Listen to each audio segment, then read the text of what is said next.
Welcome to the channel and welcome to the show. Another beautiful yet cold and foggy day here in the east of Holland. And I've come to this forest to talk to you about the one-eyed god, Odin, Wodan, the initiated one, the high one, the raven god, the god of the slain. He has many different aspects. But today I want to talk to you about a certain aspect that is not talked about a lot. I want to talk about his throne. Now his throne is called, I'm be real honest with you and say I don't know how to pronounce that. That doesn't come up in conversations a lot.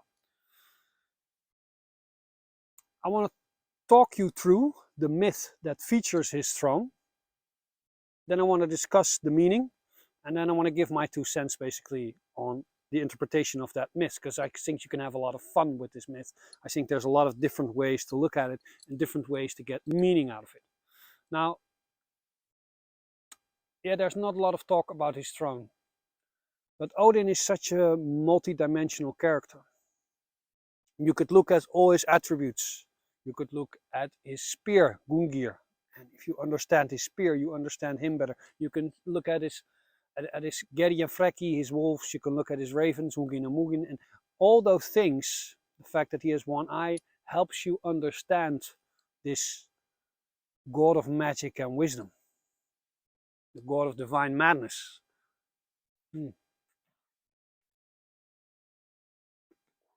So what does this throne of his symbolize? Well, let's give a very short synopsis of the story, shall we? He has a throne, and only him and his wife Freyr are allowed to sit on it. And when he sits on his throne, he can see everything that's going on inside. He can see everything that's going on in, like, Earth. He can see everything. But only the ones that can sit on it are Odin and his wife. Because you have to be initiated to handle that kind of power. Well, you already know what's going to happen next in this story, because there's somebody else who tries to sit on the chair. Who tries to sit on the chair is Freyr, the god of fertility. Odin is away on his many travels, and he thinks, why not? Just climb on the chair, have a look. So he looks and he can see everything that's going on Earth. And what he sees is a beautiful giantess by the name of Gerd. And he falls madly in love. He loses himself in love. Now, in part, that's also Freyr's story, because Freyr is the god of fertility. And if you want things to grow, if you want things to prosper, you must love them deeply. So that's what he does. He just falls in love and he loses himself. He sends somebody there to talk to her, because the god is somehow also shy. And he tries to wed her, at first unsuccessfully. By the way, I said he fell in love with a giantess. Now, gods and giants, they have a complicated relationship, because in some stories they fight the giants, and in other stories they fuck the giants. So if you have a significant other and all you do is fight and fuck, one of you might be a god and one of you might be a giant. I'll let you decide which is which. So he tries and he tries, and in the end he gets the giant. He can marry Gerd. So he's very happy, but he has to give something up. He has to sacrifice something, and what he has to sacrifice is his sword. He has a magical sword. And that sword is so magical that if you attack somebody with that sword automatically blocks every attack. So it's basically undefeatable with that sword, but he had to give it up to get Gerd's hand in marriage, okay? So that's what he does. Now, if you look at that story, you can see it symbolically in multiple different ways. You could see it like the god of fertility loses his sword. That what this story is actually telling is mankind's story, because we were hunter-gatherers once, proud warriors, and we went from like these hunter-gatherers to more of a farming society. So we gave up our ability to fight with the sword and to be flexible, and maybe we became more soft when we became farmers. That's maybe hard to understand now, because if we look, we think the farmers are the tough guys. But maybe in the olden days, the hunter-gatherers looked at the farmers and were like, bunch of fucking pussies. Could be that it's telling that story. But we're not to talk about Freyr's story. We're here to talk about Odin's throne and what this could mean. Now, if you start looking it up, there seems to be some kind of consensus, because Odin was initiated. Freyr was also initiated in cider magic, and it was Freyr who taught cider magic to Odin. So it could be that you could only sit on this throne, you can also only have this attribute when you are properly initiated. Odin is initiated, by the way, not only in cider magic, but this whole story of him hanging on the world tree Yggdrasil for 9 days and 9 nights, and so finding the runes, is actually a shamanic initiation tale. So there's that.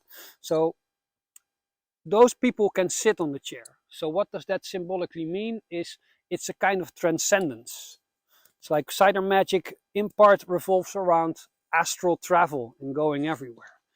And that chair represents Odin's all-knowing and Odin's magical power. But to be perfectly honest, that's a bit boring, right? But the fun thing is about this myth, you can interpret them from different directions. And doesn't matter how you look at them, you can find something from value. So let's just change our perspective and find something new, right? Odin can see everything that's going on inside everywhere. He can see anything. Now, in the olden days, this was really special because, like, sure, there were people traveling, but a lot of people just were born in a certain village and they just lived in that village, and that's what just basically it. They didn't travel a lot. Most people did. So you didn't see a lot.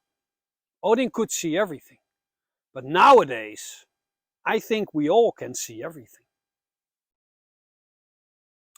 I think you can see Odin's throne as a metaphor for your own mobile phone. Because that thing that's in your pocket right now, or maybe you're looking at it right now,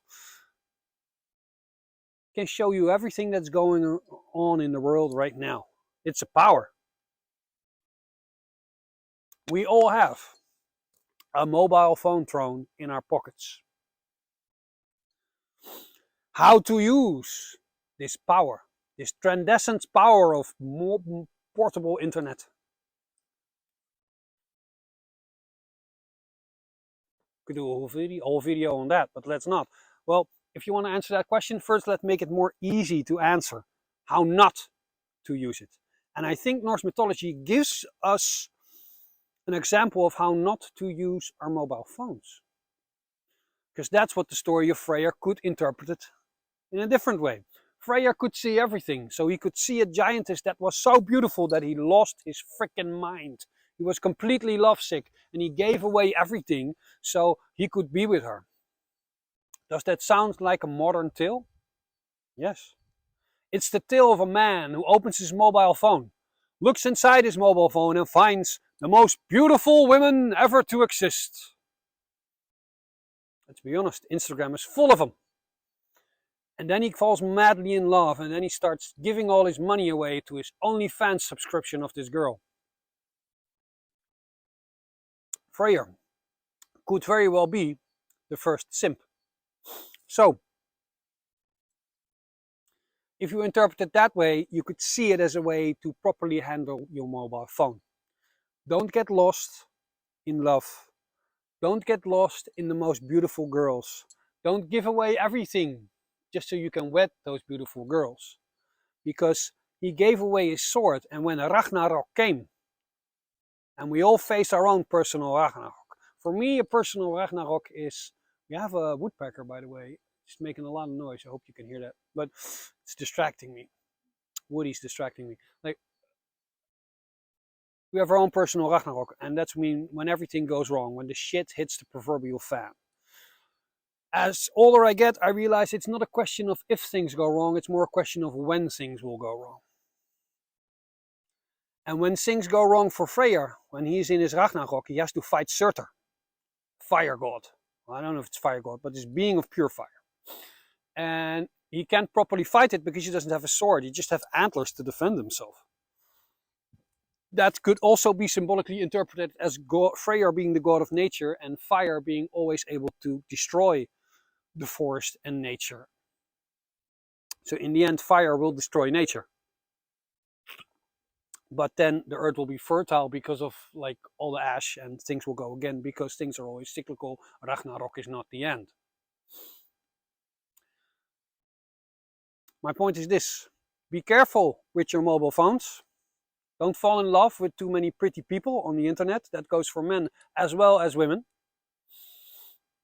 Because you might lose something in that process of being enamored by the beauty that you can find while using your mobile phone. And when the shit hits your proverbial fan, when you face your own little Ragnarok, you're going to figure out, oh shit, all that time and energy, I could have used that for something productive. I could have had a magical sword which could have shielded me from this shit, but I was too busy giving it away because life was so beautiful on the other side of that screen. So there you have it. A fun interpretation of the myth that features Odin's throne. If you like this content and you feel that I've somehow entertained you, please consider subscribing. I would like that a lot. As always, ga met de goden, go with the gods. And I'm see you in a week or two. I have to go now. I have to pick up my kids from school. Later.